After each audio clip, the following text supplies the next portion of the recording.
Hey everybody, TacticAngel here, back on the PlayStation 4 to take a look at another premium ship in World of Warships Legends. This time we'll be reviewing the Tier 6 American destroyer, Benham.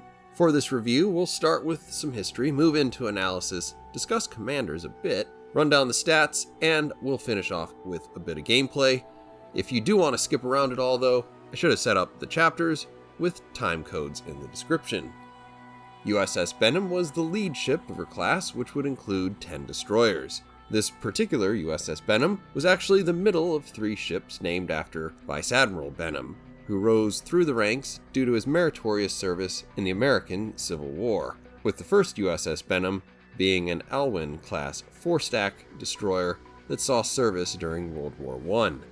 Laid down in September 1936, launched in April of 1938, she was finally completed in February of 1939. Prior to the war, Benham saw service patrolling the coastlines of northeastern America, before a stint in the Gulf of Mexico, and then finally being transferred to the Pacific in April of 1940, where she would split her time between ports in California and Hawaii.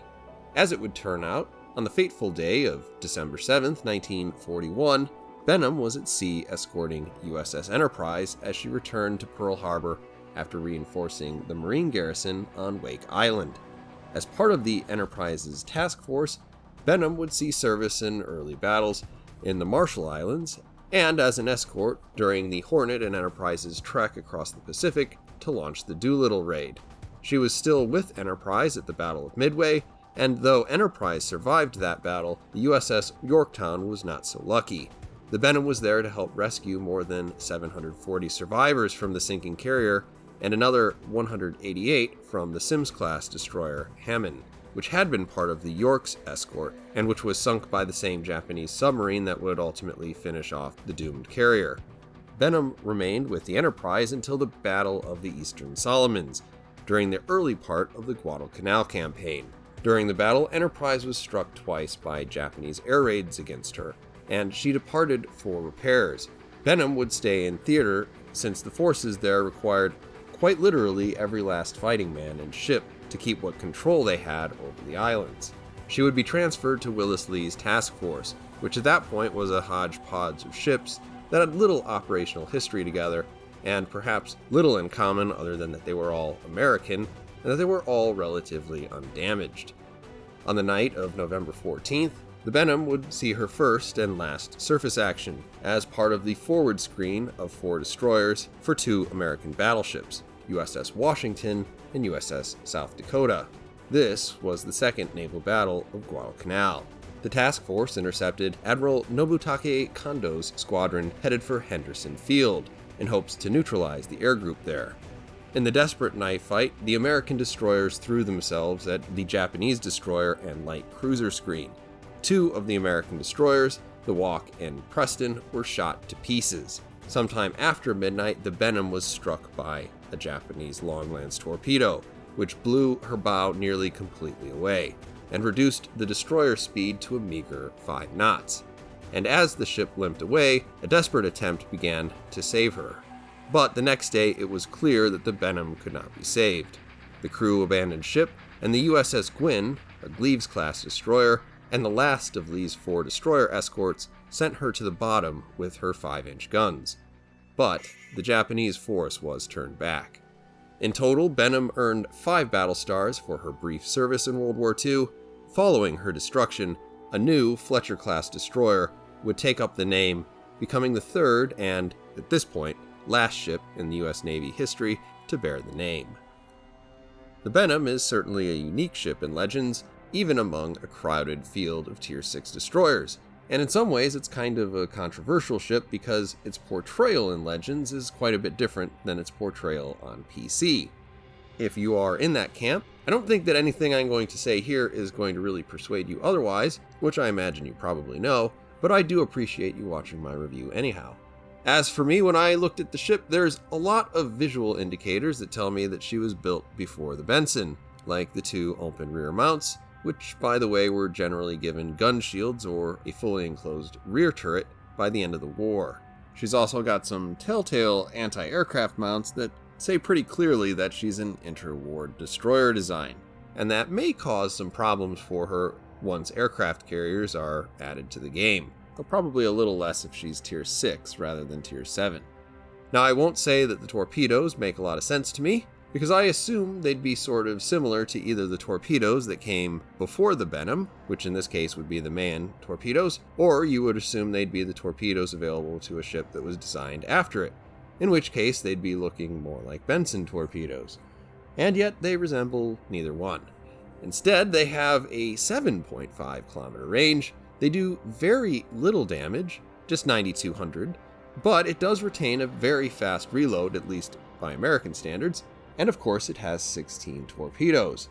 This gives the Benham an interesting playstyle, being that she doesn't have an incredible alpha strike potential with any one launch, but she can put more torpedoes in the water than any ship at the tier over a sustained period of time. And not just the Asashio's torpedo reload booster, which you can use once or twice a game. Now that said, with just 9,200 damage, obviously this description is just wrong. The reason you might enjoy this boat is because of the sheer number of torpedoes that you can throw at your enemy, and how that can kind of make you a royal pain to have to deal with. Where the Benham will probably disappoint some people is the lack of other traditional American destroyer characteristics. Notably, she isn't an incredible gunboat, and she doesn't have American smoke, so you can't count on running down other destroyers. In fact, I would generally avoid it unless you know you can get the drop on them. You simply don't have the number of guns or the rate of fire that you need in order to stand up to ships like the Kidd or Benson. Fact that's somewhat evident by the numbers alone, but I can tell you from first-hand experience it's not even as close as that. And with your reliance on torpedoes, it is maybe not helpful that the Benham does retain one traditional American destroyer characteristic, that of being average, if not slightly above average, invisibility. This does make using her torpedoes in stealth somewhat tricky, and hitting anything is arguably disadvantaged by your torpedoes' lackadaisical speed. And if you do get spotted, you'll have some difficulty getting away thanks to your below average speed. Love or hate her, the Benham in Legends is a ship that's probably hard to describe. Maybe something like a Japanese ship that looks like an American boat, with American guns for sure, just not enough of them, and I don't know, Polish torpedoes? That's a comparison that's about as right as it is horribly inaccurate, but I challenge you to do any better. When we talk about commanders, your choices here probably don't matter that much, because none of these American DD commanders have access to very many torpedo skills, and the access that they do have is basically limited to the exact same torpedo skills that every other one has. So your choices are probably going to look quite a bit like this if you play it as a straight torpedo boat. If you're not playing it as a torpedo boat, I'm not exactly sure what you're doing. You have 16 torpedoes, guys. But we will talk a little bit about what you can do if you want to kind of stray from this path. If you want twist and track, then you're going to choose Bull Halsey.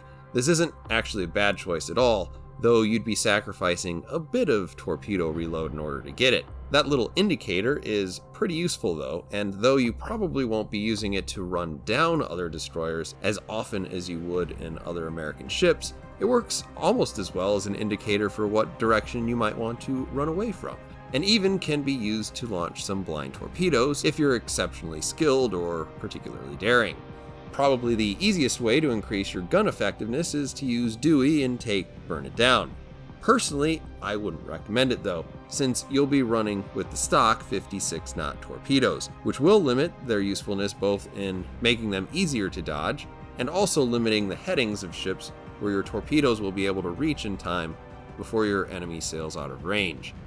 Naturally, the best reason to use Dewey here though remains his killer stash. If you aren't all that worried about your smokescreen duration, then Arleigh Burke may be the best choice for you, since he does have access to sidestep. You'll lose a few seconds on your smokescreen, but if you like to engage in open water harassment of battleships with your main guns, then this actually is a very acceptable trade, since you're not trading off your visibility or your ability to use torpedoes. So as we jump into stats, I'll be talking about the Benham, mostly compared to the Benson, the Tier 6 American destroyer, though we will make plenty of references to where she falls in the overall game. Starting out with survivability, the Benham has 14,500 hit points, which is pretty much average for its tier, and a scant 200 hit points more than the Benson. The 6 to 20 millimeters of armor is the same range of armor that you'll find on the Benson, and not meaningfully different from what you'll find on pretty much every destroyer at the tier. Of course, no surprise you have no torpedo reduction on a destroyer, and let's just say there are really no surprises here with regards to survivability if you've played an American ship. In the artillery department, Benham has similar 5-inch guns as almost every other American destroyer in the game. With just 4 single mounts, she's got 1 less gun than her fellow Tier 6 US Navy destroyers.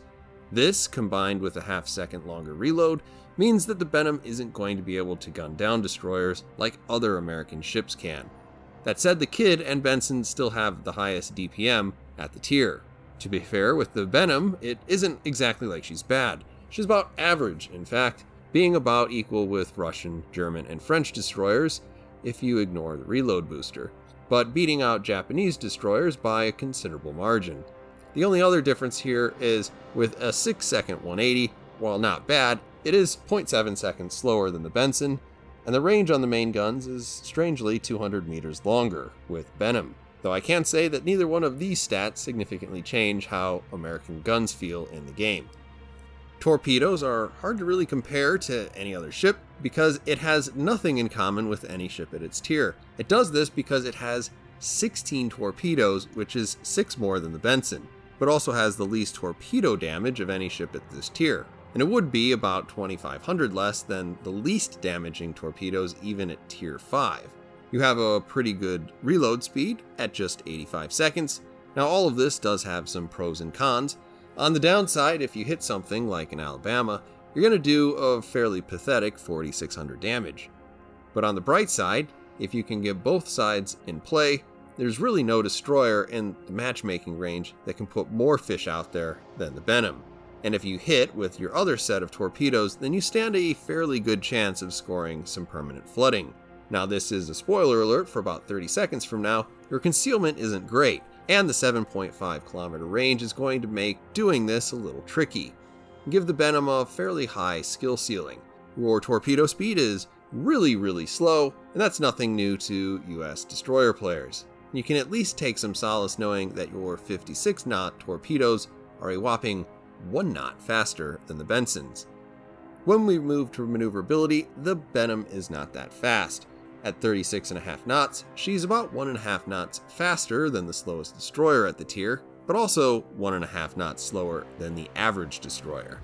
Unlike the Asashio, you can at least rest assured that your base speed is higher than every cruiser at this tier, at least before modification, but not by that much, and a determined cruiser captain may be able to push you around, even if they don't have the speed to overtake you.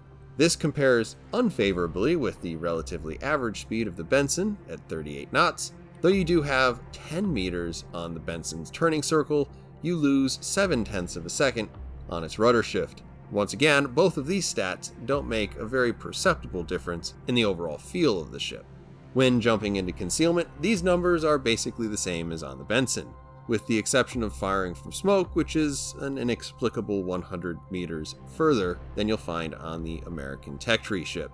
The concealment here is basically on the high side of average, and more or less what you'd expect if you've played up to tier 5 or 6 in a US destroyer, which you probably totally should if you consider buying this. And finally, as we look at consumables, there's no surprise here. Though you have a speed boost, which is your standard speed boost that increases your top speed by 8% for 2 minutes, you have a smokescreen that isn't an American smokescreen. Rather than lasting 2 minutes, you're limited to just 80 seconds of smoke, plus or minus whatever abilities you've taken. That's kind of a bummer because it is one of the really nice things about American destroyers, and you don't have access to it. I'm not sure if this is that big of a deal for this particular ship, since its slightly longer reload and reduced number of guns means you're probably less likely to sit and smoke than perhaps other American DDs, but oftentimes you leave that smokescreen for someone else. Alright, and as we get finally into some gameplay, we're going to be on Neighbors. Here you can see, there's the Benham right there, with its beautiful camouflage and all of that. We're going to immediately start rushing out. I've already looked at who's on the enemy team. There's a bunch of tier 7 ships, unfortunately. But tier 7 ships do give me a little bit more experience and maybe some money, I don't know. In any case, I'll go ahead and put my commander up on the screen. You can tell by that circular indicator in the middle of the screen that I am using Bull Halsey. And in this case, we are trying it out with the twist and track. Right now, it's telling me stuff that I clearly already know, which is, of course, that the closest enemy is in front of me. We do start to spot some people on the enemy team. Obviously, that Odin is a long way away. He is, as you can see right now, well outside of the torpedo range.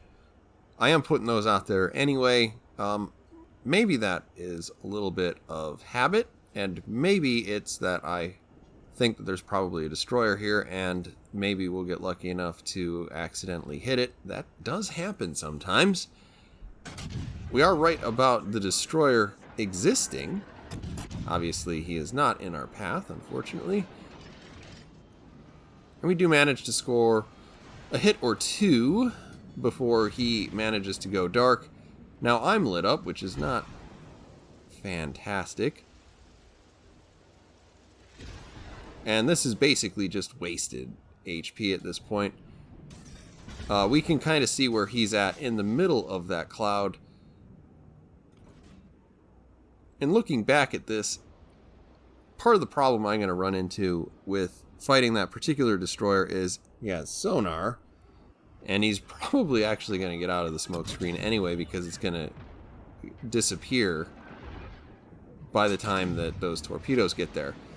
So he got a head start, and obviously he's laying into us pretty bad. Obviously, we've got all sorts of things disabled. That's fairly par for the course, particularly with the engine. Obviously, having your engine knocked out in a destroyer is common. It is, I want to say, just slightly more common on this boat, but I can't be sure that that's actually true. We're still feeling out this guy. He's got another smoke screen up. Part of my difficulty in dealing with him is that he has some advantages versus me when fighting. If he did pop his hydro, it is still probably active because it has an extremely long duration. I want to say that we have discouraged him from staying inside that smoke screen.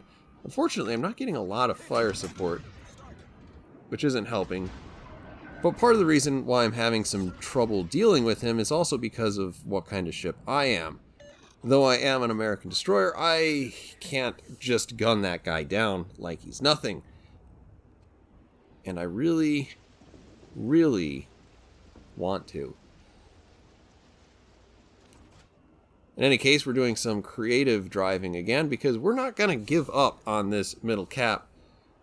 One of the things that I think the Benham is actually really good at is, if nothing else, being a huge pain to anybody trying to take a base, particularly if you fight an effective retreat from a base, because if they're sailing in towards you, then they're giving your relatively slow and relatively medium-ranged torpedoes a little bit of an advantage there.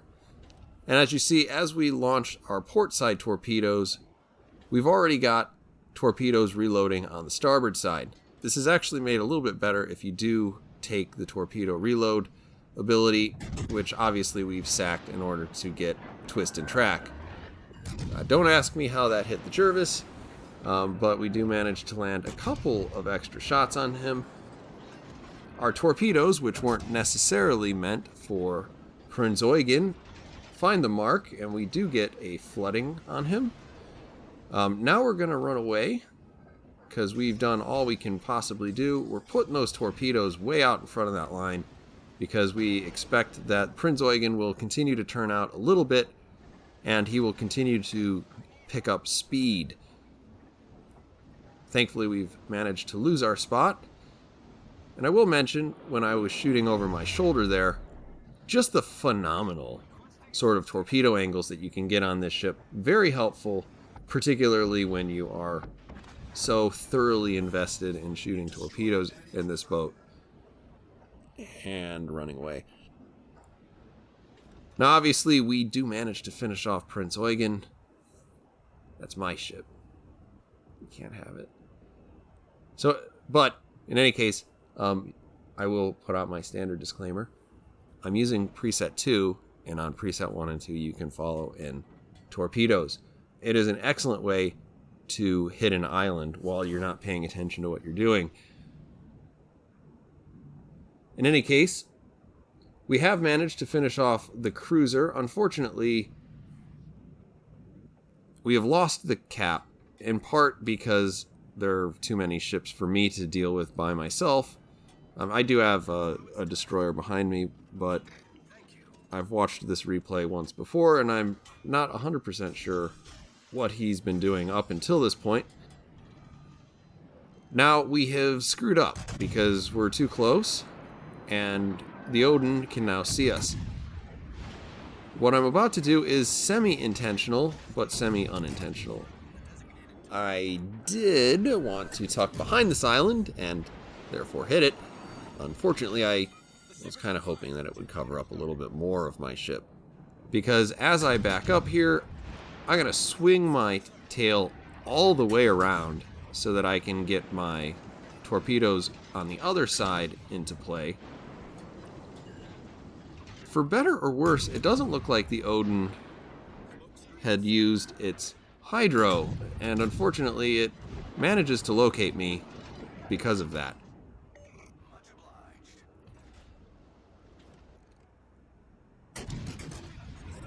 Now the destroyer that I was just talking about did manage to finish off that Odin, and we see our buddy the Jervis back in the middle of the map and send him a couple of parting gifts. So everything's pretty good there. Now with this out of the way, obviously, I can run into B and finally take it. I feel like with this particular game, which is honestly not an exceptional game, but I feel like it's a pretty decent representation of what you're probably going to want to do in the Benham. If I had an extra turret and a faster reload like you'll find on other American destroyers, I would have had a much easier time dealing with that particular Jervis. That said, I probably also wouldn't have been able to shoot like 30 torpedoes. I definitely wouldn't have been able to do that. And though they don't individually do that much damage, you can see, obviously, under circumstances like this, and maybe even other circumstances, the Benham really excels at being able to harass other ships, give them something to think about, concentrate on dodging torpedoes, and really slow their advance. Now, I did have another destroyer behind me, and he was at the very least able to finish off that Odin for me, which was very helpful. And other than that, we were able to more or less tie up the attention of 3 ships. Now, we are going to go ahead and look at the map. We're going to ping the map to tell our friends on our team where that destroyer is. Feel like I was probably pretty close to right there. Really nice feature. I'm glad they added that. Fletcher pops out. There's not a lot to wager here. That Fletcher is pretty well dead. I do throw out my lofty shells, but they do not get there in time. He's finished off by an Iowa. In any case, that does bring us on to victory. Obviously, not the most high-scoring game that you will be able to get in this, but I felt like it showed off the strengths and weaknesses of this ship pretty well. We did manage to close out on the top of the charts there with 2,200 experience. Closing thoughts on the Benham. Honestly, I thought I'd probably sit this one out because I don't actually need another tier 6 destroyer, and at least I'm more interested in gunboats than torpedo boats. But I think I've changed my mind a bit on that, and I did buy into this campaign. I think this can be fun from time to time. Part of that is that I think she's an attractive interwar destroyer, and that doesn't really say anything about her in the game, but I do like her camo quite a bit. The other part is that I've had a lot of good games in her in spite of the sort of wonky torpedoes. My opinion on this might change if there's just a whole bunch of them in the game, because the torpedo swarm might become a very, very real problem. With, if you figure 2 or 3 of these in a game, you're talking about maybe 32, 48 torpedoes flooding a cap zone. But that said, she's not going to be for everybody. I do think she's a bit on the harder side to play, because you'll be functioning with a 2 or maybe 2.5 kilometer max stealth fire capability, and the ship isn't all that fast. And on top of that, you're kind of shooting torpedoes that are in truly no rush to get anywhere. You're also not that great in a gunfight, which doesn't help if you do manage to mess up.